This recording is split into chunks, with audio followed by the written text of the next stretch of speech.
morning everyone. Civil Service PYQ 2024 ல ஒரு question பார்க்கலாம். A person buys 3 articles P, Q, R for rupees எவ்வளோ சொல்லியிருக்காங்க 3330 rupees. If B cost 25% more than R and R cost 20% more than Q, then what is the cost of P ன்னு கேட்டிருக்காங்க. First என்ன சொன்னேன், P plus Q plus R equal to 3313 சொல்லியிருக்காங்க. அப்போ வந்து பாருங்கள், அடுத்து நமக்கு என்ன சொல்கிறோம், ஆரோட காஸ்ட் பார்க்கும்போது இந்த சரி பியோட காஸ்ட் வந்து ஆறு கம்பேர் பண்ணும் 25% மோராகவும் இருக்குது. அடுத்து ஆரோட காஸ்ட் வந்து பார்த்தீங்கன்னா கியூவை கம்பேர் பண்ண 20% வந்து பார்த்தீங்கன்னா அதிகமாக இருக்குது. அப்போ நான் ஆர் ஈக்குவல் நான் என்ன எடுத்துக்கன்னா 100x அஷ்யூம் பண்ணிக்கிறேன்னு வச்சுக்கோங்க.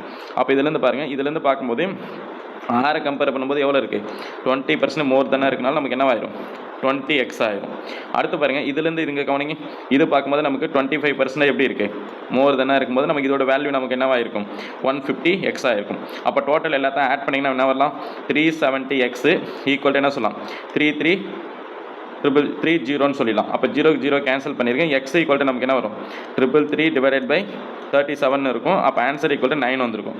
எக்ஸ் ஈக்குவல் நமக்கு 9 என்ன, பியோட காஸ்ட் கேட்குறேன். பியோட காஸ்ட் எவ்வளோ 150 எக்ஸ்ன்னு சொல்லியிருக்காங்க. அப்போ என்ன சொல்லலாம் 150 × 9 போட்டிங்கன்னா நம்மளோட ஆன்சர் என்னவாக இருக்கும் 1350 இருக்கும். ஓகேங்களா, ஆன்சர் வந்து 1350 ஆன்சர் இருக்கா பாருங்கள். அப்போ டி ஆப்ஷன் இருக்குது, ஆப்ஷன் நோட் பண்ணிக்கோங்க.